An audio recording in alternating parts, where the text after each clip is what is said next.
Hey Altera, this is Mrs. Foster here with another video about the zones of regulation.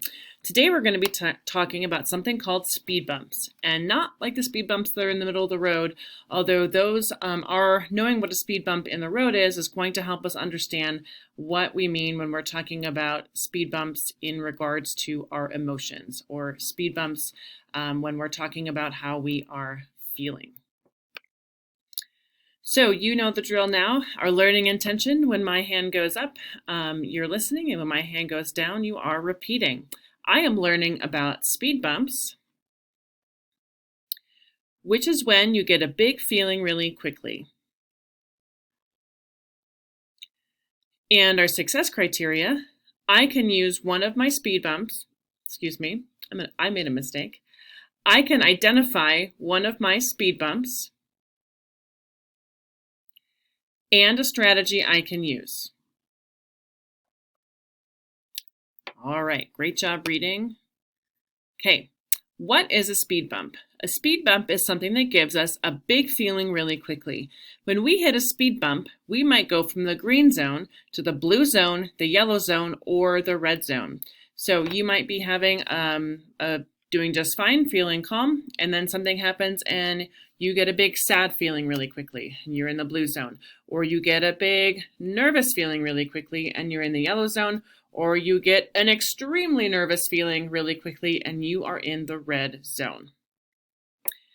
So just like a speed bump in a road, speed bumps for our emotions are things that sometimes come out of nowhere and we weren't expecting them, and then we hit them kind of going fast and it's very unexpected. We are very surprised and we're jostled around in the car, and it's a really startling experience. And sometimes speed bumps, we can see them ahead of time and we know that they're coming. But either way, it's important to practice using our tools so that we can use our strategies when we experience a speed bump so that we can be as safe and helpful as possible to those around us.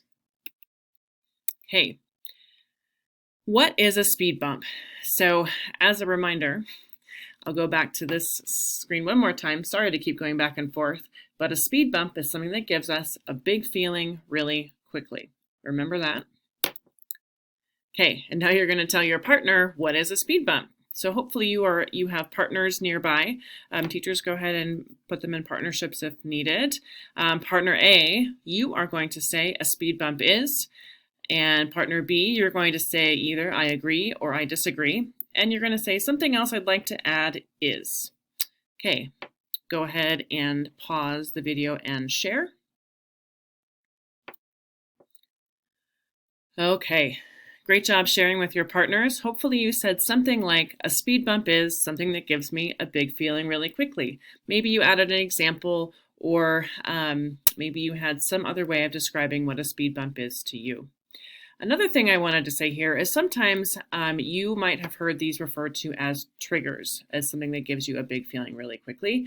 And sometimes I accidentally called speed bumps triggers. Here at Altera, we're going to call them speed bumps. Okay, here's some examples of speed bumps and signs telling us that they're coming.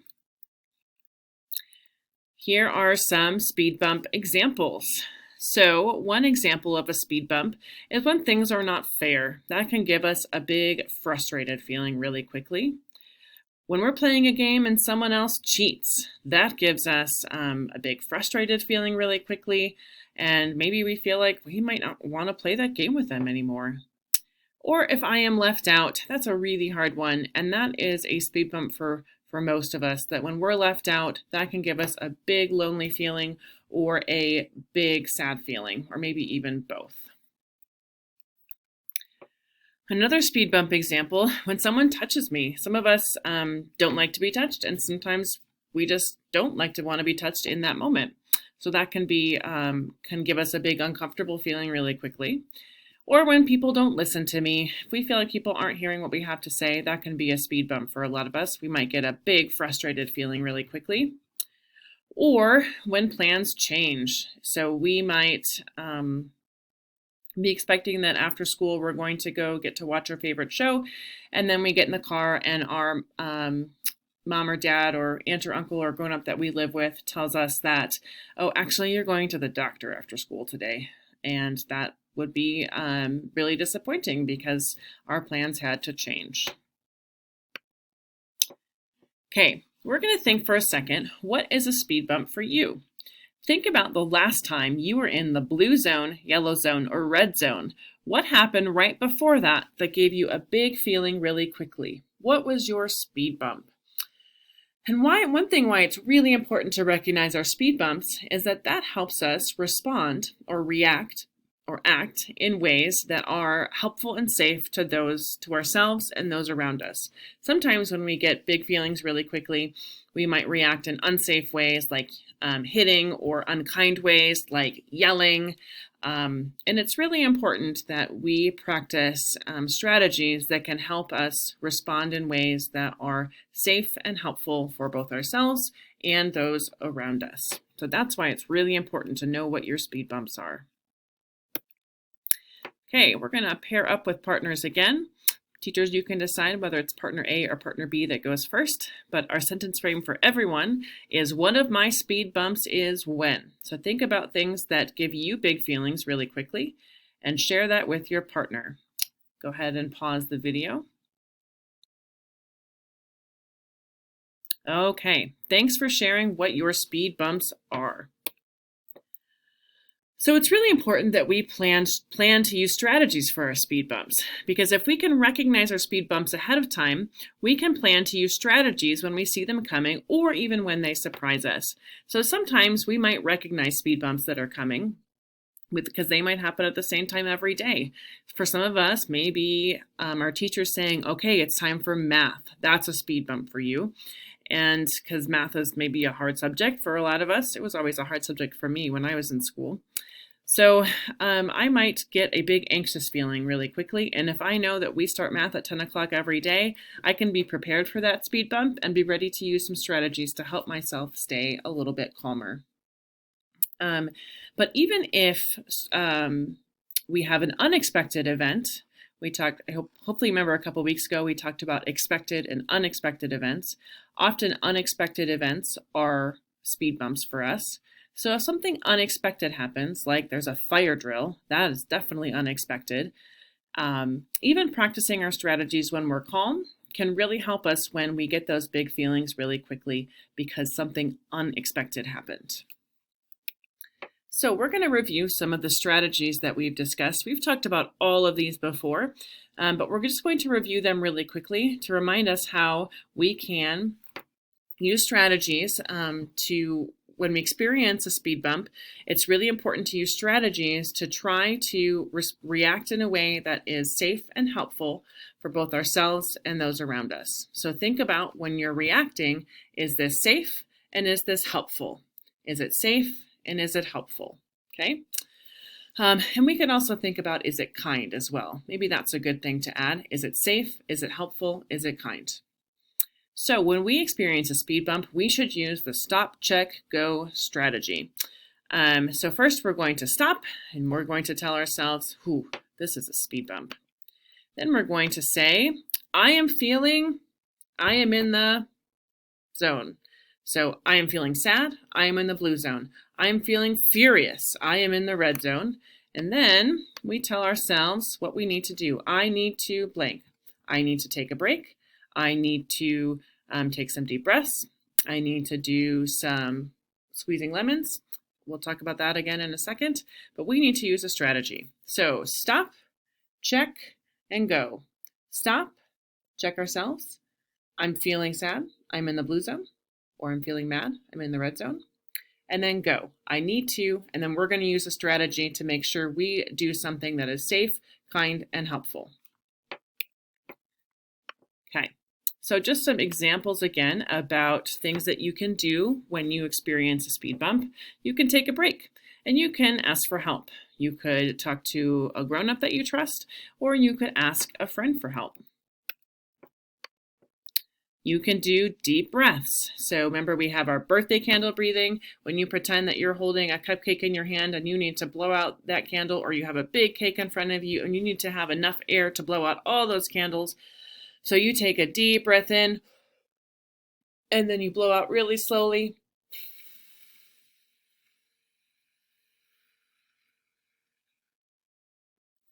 And the purpose of blowing out really slowly, just like in a birthday cake, you want to make sure you have enough air for all those candles. And when we exhale really slowly, that tells our brain this is a safe place. I don't need to be worried, or I don't need to be angry, or something like that.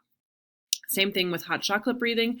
We're going to take a deep breath in and breathe out really slowly so we don't spill any of that hot chocolate. Okay, squeezing lemons, that's something where you pretend that you have lemons in your hand and you squeeze them really tightly, and you tense your muscles all the way up to your neck, and then you hold it really tightly for 10 seconds and then you release.